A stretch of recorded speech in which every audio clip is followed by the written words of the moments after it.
Star clusters, red giants, and the HR diagram. So we have studied many things about the stars, like about how stars are formed before moving on to the main sequence. Okay, that part that is actually not completely in our syllabus, but in our book they discussed all this. And for us, we have discussed their lifetime on the main sequence depends on their mass. Massive stars have shorter lives. Then after that, after this, we have a red giant phase. That means നമ്മുടെ main സീക്വൻസിൽ നിന്ന് അതിൻ്റെ അകത്ത് നമ്മൾ നേരത്തെ പറഞ്ഞതുപോലെയുള്ള nuclear reactions സംഭവിച്ചതിന് ശേഷം പിന്നെ അത് നമ്മുടെ സ്റ്റാർ മെയിൻ സീക്വൻസ് വിട്ട് അത് കൂടുതൽ ഹോട്ടറും ലൂമിനസും ഒക്കെ ആകുമ്പം അതിൽ മെയിൻ സീക്വൻസിൽ നിന്ന് വിടും. അതല്ലെങ്കിൽ നമ്മുടെ സ്റ്റാറുകൾ കൂടുതൽ കൂളാകുമ്പോൾ ഈ ഒരു സിറ്റുവേഷനിലൊക്കെ മെയിൻ സീക്വൻസ് വിട്ടും. അപ്പോൾ ആദ്യം സംഭവിക്കുന്ന ഒരു ഫേസ് എന്ന് പറയുന്നത് റെഡ് ജെയിൻ ഫേസാണ്. അപ്പോൾ റെഡ് ജെയിൻസ് എന്ന് പറഞ്ഞാൽ എന്താണെന്ന് ഞാൻ ജസ്റ്റ് ഒന്ന് ബ്രീഫായിട്ട് പറയാം, അത് നിങ്ങളുടെ സിലബസിൽ ആക്ച്വലി ഇല്ല.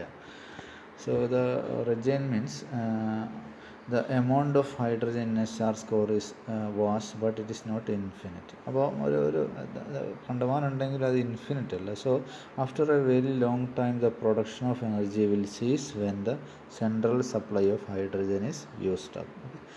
ആ ഒരു സിറ്റുവേഷനിൽ in a relatively short time, astronomically speaking, the region around the stars hydrogen depleted core will become hot enough to begin nuclear fusion of hydrogen into helium in a thin shell around the core in a process called shell hydrogen burning. The core will consist of helium, but the outer layers are hydrogen rich. The shell where energy production occurs is relatively thin. അപ്പോൾ എന്താ സംഭവിക്കുന്നത് വെച്ചാൽ നമ്മളുടെ star കോറിൽ കണ്ടമാനം hydrogen ഉണ്ട്. ഈ hydrogen എന്താവും, അത് ഫ്യൂസ് ചെയ്ത് ഫ്യൂഷനിലൂടെ ഹീലിയമായി മാറിക്കൊണ്ടേയിരിക്കുകയാണ് അല്ലേ. അപ്പോൾ അത് ഒരു നിശ്ചിത സമയം കഴിയുമ്പോൾ, ഒരു ടൈം കഴിയുമ്പോൾ അതിൻ്റെ അകത്തുള്ള ഹൈഡ്രജൻ എനർജി അല്ലെങ്കിൽ സപ്ലൈ ഓഫ് ഹൈഡ്രജൻ കംപ്ലീറ്റ് ആയിട്ട് യൂസ് ചെയ്യപ്പെടുകയും അതൊക്കെ ഹീലിയമായി മാറും. അപ്പോൾ അതുകൊണ്ട് നിങ്ങൾക്ക് ഫർദർ പ്രൊഡക്ഷൻ ഓഫ് എനർജി സീസ് ചെയ്യും. അപ്പോൾ അത് പക്ഷേ വേറൊരു കാര്യമുണ്ട്, ഈ ഒരു ഫ്യൂഷൻ റിയാക്ഷൻ്റെ ഒക്കെ ഭാഗമായിട്ട് അവിടെ ഉണ്ടാകുന്ന പിന്നെ relatively short time the region around the stars hydrogen depleted core will become hot. ചില ഹൈഡ്രജൻ ഡെപ്ലീറ്റ് ചെയ്തൊക്കെ ഹീലിയായി ചില ഫ്യൂഷനിലൂടെ ഹീലിയമായി മാറി. പക്ഷേ അതിൻ്റെ ചുറ്റും നല്ല ഹോട്ട് അറ്റ്മോസ്ഫിയറായി മാറും, അല്ലെങ്കിൽ ഹോട്ടായിട്ടുള്ള ഒരു പ്ലേസായി മാറും. അപ്പോൾ അവിടെ എന്ത് സംഭവിക്കുക വെച്ചാൽ nuclear fusion of hydrogen into helium in A thin shell around the core. അപ്പോൾ ഈ കോറിൻ്റെ ചുറ്റുമായിട്ട് ഇതിൻ്റെ അകത്തൊക്കെ കാണിച്ചിട്ടുണ്ട്, കോറിന് ചുറ്റുമായിട്ട് ഒരു കോറിലിപ്പോൾ ഹീലിയം ഉള്ളത്, അതിന് ചുറ്റും ഹൈഡ്രജൻ ഉണ്ട്. ഈ ഹൈഡ്രജൻ ബേണിങ് സ്റ്റാർട്ട് ചെയ്യും. അപ്പോൾ അവിടെ ഒരു ഹൈഡ്രജൻ ബേണിങ് അല്ലെങ്കിൽ ഷെൽ ഹൈഡ്രജൻ ബേണിങ് സ്റ്റാർട്ട് ചെയ്യും. So the core will consist of helium, but the outer layers are hydrogen rich. The shell where energy production occurs is relatively thin. For a star like the Sun, this hydrogen consuming shell develops almost immediately from the moment nuclear fusion stops in the core. So the supply of energy is more or less constant. Okay? അപ്പോൾ ഈ കോറിലുള്ള hydrogen complete ഹീലിയമായിട്ട് മാറിയ ആ ഒരു നിമിഷം തന്നെ അതിൻ്റെ ചുറ്റുമുള്ള hydrogen burn ചെയ്യാൻ തുടങ്ങും, അല്ലെങ്കിൽ ആ ഒരു ഷെൽ ഹൈഡ്രജൻ ബേണിങ് സ്റ്റാർട്ട് ചെയ്യും. സോ അതുകൊണ്ട് തന്നെ supply of energy is more or less constant ആയിരിക്കും. For massive stars there can be an interval of perhaps a few thousand years to few million years from the end of the core nuclear fusion phase to the beginning of shell hydrogen burning phase. Okay, അപ്പം ഇതാണ് സംഭവിക്കുന്നത്. ഇനി ഇത് stars outer layers expanse as A core contracts. അല്ല, കോറിൽ അവിടെ hydrogen ഡെപ്ലീറ്റ് ചെയ്ത് helium core contract ചെയ്യും. With the increased flow of heat from the contracting core and the ever expanding shell of hydrogen burning, the star's luminosity increases quite substantially. This causes the star's internal pressure to increase and makes the outer layer of the star expand to many times their original radius. The tremendous expansion actually causes the outer layer to cool, even though the inner core temperature has risen dramatically. The new, much expanded and cooler outer layers can reach temperature as low as 3500 Kelvin and will glow with a very distinctive reddish tint. As can be explained by Gaints law, the star has now become a red giant star. അപ്പോൾ അവിടെ എന്തൊക്കെ സംഭവിച്ചു? ഒന്ന്, നിങ്ങൾ കോറിലുള്ള ഹൈഡ്രജനൊക്കെ use ചെയ്ത് ഹീലിയമായി മാറി. കോറിന് ചുറ്റുമുള്ള shell hydrogen burning start ചെയ്തു. അപ്പം അതിൻ്റെ അകത്ത് തന്നെ നിങ്ങൾക്ക് ഉള്ളിൽ നിന്ന് ഔട്ടറിലേക്കുള്ള ഒരു എന്തുണ്ട്, ഉള്ളിലൊരു കോൺട്രാക്ഷൻ സംഭവിക്കുന്നുണ്ട്. പിന്നെ അതുപോലെ തന്നെ ഔട്ടറിലായിട്ട് ഒരു എക്സ്പാൻഷൻ സംഭവിക്കുന്നു. എക്സ്പാൻഷൻ സംഭവിക്കുമ്പോൾ അവിടെ കൂളാവും, കമ്പാരിറ്റീവ്ലി കൂളാവും. കൂൾ മീൻസ് 3500 കെൽവിനൊക്കെ ആയി മാറും. അപ്പം cooler outer layer will glow with a very distinctive reddish tint ആയിട്ട് ഗ്ലോ ചെയ്യും. അതാണ് that stage we called as a red giant star. Okay, അപ്പോൾ അതാണ് നമ്മൾ ഇതിൻ്റെ അകത്ത് ഈ ഒരു കാര്യം നേരത്തെ പറഞ്ഞത്. ഇനി ഇതിൻ്റെ കുറച്ചുകൂടി property. Star that have just emerged from the protostar stage and are about to join the main sequence are burning hydrogen steadily and have attained hydrostatic equilibrium. അത് ഞാൻ നേരത്തെ പറഞ്ഞു. ഈ മെയിൻ സീക്വൻസിലുള്ള എല്ലാ സ്റ്റാറുകളിലും ഉള്ള ബേണിംഗ് എന്ന് പറയുന്നത് ഹൈഡ്രജൻ ബേണിംഗ് ആണ്. These stars are often referred to as the zero-age main sequence star and lie along a line on the HR diagram called the zero-age main sequence. അപ്പോൾ നമ്മളൊരു സ്റ്റാർ ആകുന്നതിന് മുമ്പുള്ള അവസ്ഥയിൽ നിന്ന് സ്റ്റാറായി അതിൽ സ്റ്റഡി ആയിട്ടുള്ളൊരു ഹൈഡ്രജൻ ബേണിംഗ് ഉണ്ട്. അപ്പം and it attain A hydrostatic equilibrium. ഉള്ളിൽ നിന്നുള്ള പ്രഷറും ഈ പിന്നെ അതുപോലെ ഗ്രാവിറ്റിയുടെ എഫക്റ്റും പിന്നെ ഈ ബേണിങ്ങിലൂടെ ഉണ്ടാകുന്ന എനർജി, ഇതെല്ലാം കൂടി ഉള്ള ഒരു ബാലൻസ്ഡ് ഫോമിൽ ഹൈഡ്രോസ്റ്റാറ്റിക് ഇക്വിലിബ്രിയത്തിലെത്തും. അപ്പോൾ ആ അവസ്ഥയിൽ നിങ്ങളുടെ സ്റ്റാറുകൾ ഇതിൽ കാണുന്ന ഈ മെയിൻ സീക്വൻസ്, ഏറ്റവും ഈ പറയുന്ന ചെറിയൊരു ഗ്രേ കളറിലുള്ളതാണ് main sequence or zero age main sequence. It is called zero age main sequence. പിന്നെ നിങ്ങളുടെ മെയിൻ സീക്വൻസ് ഒരു സിംഗിൾ ലൈനിലല്ല കിടക്കുന്നത്. It is a band, scattered ബാൻഡാണ്. അപ്പം ഇത് സീറോ ഏജ് മെയിൻ സീക്വൻസും അതിനോട് ചേരിയിട്ട് അതിന് പാരലായിട്ട് തന്നെ നിങ്ങൾക്ക് വേറൊരു കുറച്ച് ഡാർക്കായിട്ടുള്ള ലൈന് കാണാം. That is a place called end of hydrogen burning ആണ്. ഓക്കെ, ഹൈഡ്രജൻ ബേണിംഗ് ചില മെയിൻ സീക്വൻസിൽ കിടക്കുമ്പോഴാണ് അതിൻ്റെ അകത്ത് ഹൈഡ്രജൻ ബേണിംഗ് സംഭവിച്ചുകൊണ്ടേയിരിക്കുന്നത്. കോറിലുള്ള ഹൈഡ്രജൻ ബേണിംഗ് സംഭവിച്ചുകൊണ്ടിരിക്കുന്നത്. അപ്പോൾ ആ കംപ്ലീറ്റ് ഹൈഡ്രജനും യൂസ് ചെയ്ത് അത് ഹീലിയമായി മാറിക്കഴിഞ്ഞാൽ പിന്നെ അത് മെയിൻ സീക്വൻസ് വിട്ടു പോകും.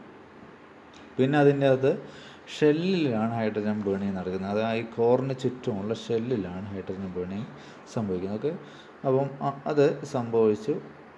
പിന്നെ ഷെല്ലിലുള്ള ഹൈഡ്രജൻ ബേണിംഗ് സ്റ്റാർട്ട് ചെയ്തപ്പോൾ പുറത്ത് നല്ലൊരു ഡിസ്റ്റിങ്ക്റ്റീവ് റെഡിഷ് കളർ വരും. അപ്പോൾ അതൊരു റെഡ് ജെയിൻ ആയിട്ട് മാറും. ഇവിടെ ഇപ്പം നിങ്ങൾ നോക്കിക്കഴിഞ്ഞാൽ ഇതിൽ ലോ മാസുള്ള സ്റ്റാറുകളുണ്ട്, ഹൈ മാസുള്ള സ്റ്റാറുകളുണ്ട്. അപ്പോൾ ഏകദേശം നമുക്കൊരു 4 ടൈംസ് എ മാസ് ഓഫ് സണ്ണിനെ നമുക്ക് അതുവരെയുള്ളതിനെ ലോ മാസും അതിൻ്റെ മേലെ ഉള്ളതിൻ്റെ ഹൈ മാസുമായിട്ട് ട്രീറ്റ് ചെയ്യാം. അപ്പം ഇതിൻ്റെ അകത്ത് നിങ്ങൾക്ക് റെഡ് ജെയിനായി മാറി. പിന്നെ നിങ്ങൾക്ക് ഇവിടെ ഹൈഡ്രജൻ ഹീലിയം ഫ്ലാഷ് കാണാം. അതുപോലെ തന്നെ കോർ ഹീലിയം ഫ്യൂഷൻ കാണാം. അപ്പോൾ അതൊക്കെ വ്യത്യസ്തമായിട്ടുള്ള കേസുകൾ. ഹയർ മാസ്സുള്ളതിൽ സംഭവിക്കുന്നതും ലോവർ മാസ്സിൽ സംഭവിക്കുന്നതും വ്യത്യസ്തമായിട്ടുള്ള കാര്യങ്ങൾ അത് നമുക്ക് ഡിസ്കസ് ചെയ്യാം.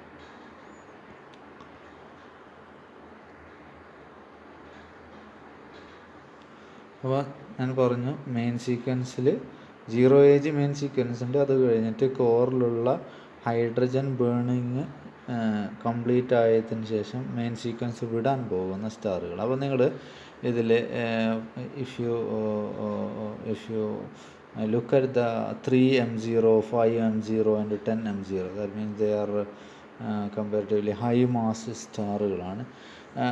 അത് ഇനി എന്ത് സംഭവിക്കും?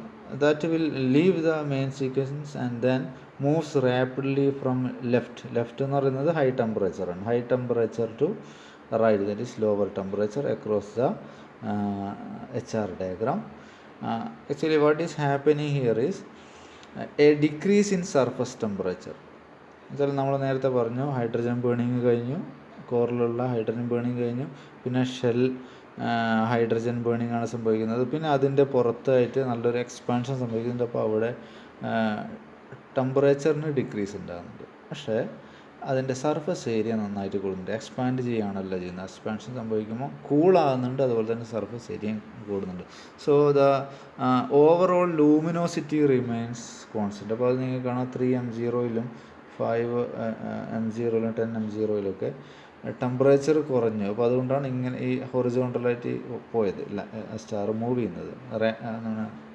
പക്ഷേ അതിൻ്റെ ലൂമിനോസിറ്റി ഓൾമോസ്റ്റ് കോൺസ്റ്റൻ്റ് ആണ്, ഓൾമോസ്റ്റ് ഹൊറിസോണ്ടൽ പാരലലായിട്ടാണ് പോകുന്നത്. ഓക്കെ, അപ്പോൾ അതാണ് അവിടെ സംഭവിക്കുന്നത്. ഇനിയോ in this ways the core is contracting and outer layers are expanding as energy flows from the hydrogen burning shell. Okay, പിന്നെ high mass star with core helium burning exhibit sharp downward turn in the red giant region of the HR diagram. അപ്പോൾ ഇതിൽ നിങ്ങൾ ഇത് almost constant ആയിട്ടാണ് ഇത് പോയിക്കൊണ്ടിരിക്കുന്നത്. അപ്പം ഇത് റെഡ് ജെയിൻ ഫേസിലാണ്. അപ്പോൾ അവിടെ നിന്ന് പിന്നെ ഒരു പർട്ടിക്കുലർ പോയിൻ്റ് എത്തുമ്പം ഷെൽ ഹൈഡ്രജൻ ബേണിംഗ് മാറി പിന്നെ എന്തായി മാറും? കോർ ഹീലിയം ബേണിംഗ് സ്റ്റാർട്ട് ചെയ്യും.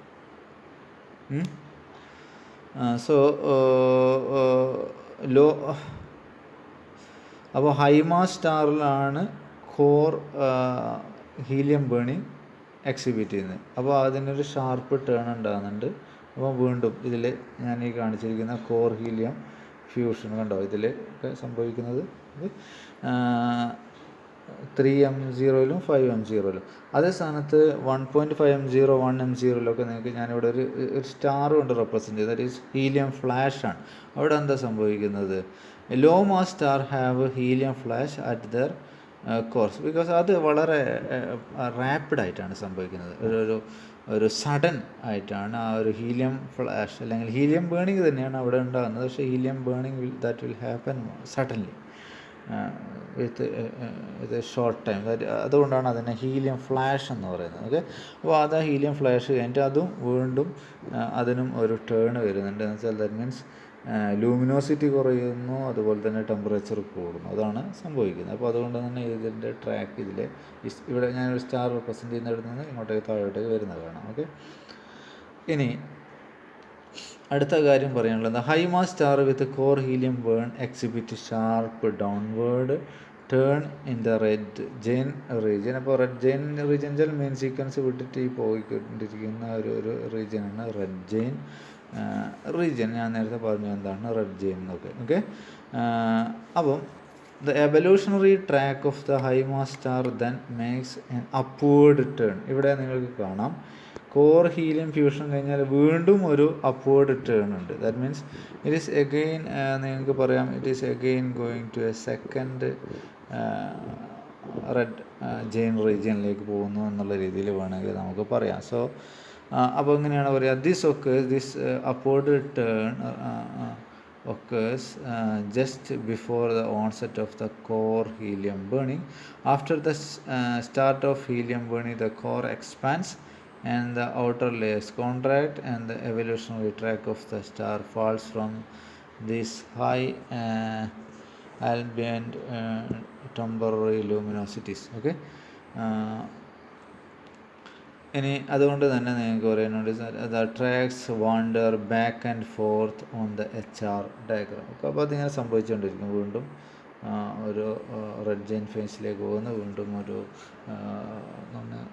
കോർ ബേണിങ് സ്റ്റാർട്ട് ചെയ്യുന്നു. ഓക്കെ, ആ രീതിയിൽ സംഭവിക്കും. നേരത്തെ പറഞ്ഞതുപോലെ ആദ്യം ഹൈഡ്രജൻ ബേണിംഗ് ആയിരുന്നു, പിന്നെ ഹീലിയം ബേണിംഗ് ആയി. അപ്പോൾ ഹീലിയം ഫ്യൂഷൻ സംഭവിച്ചിട്ട് എന്താണോ ഉണ്ടായത് അതിൻ്റെ ബേണിംഗ് സംഭവിക്കും. അത് ടെമ്പറേച്ചർ മാറുന്നതനുസരിച്ചിട്ടുള്ള സംഭവിക്കുന്നതാണ്. ടെമ്പറേച്ചർ കൂടുകയും കുറയുകയും ചെയ്യുന്നതനുസരിച്ചുള്ള ഒരു ന്യൂക്ലിയർ റിയാക്ഷൻസ് കോറിൽ സംഭവിക്കുന്നതാണ്. ഓക്കെ, ഇനി the low mass star 1 M0 and 1.M0 behaves in somewhat a different manner.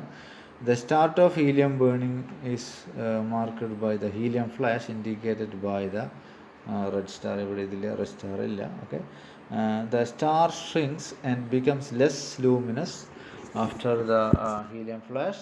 Although the surface temperature rises, this occurs because the reduction in luminosity is proportionally less than the reduction in size.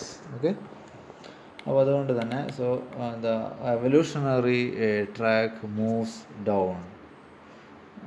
That means towards a lower luminosity in the HR diagram and to the left hotter region. Okay, അപ്പോൾ അതാണ് ഇവിടെ law mass സ്റ്റാറിൽ ഈ helium flash കഴിഞ്ഞാൽ സംഭവിക്കുന്നത്.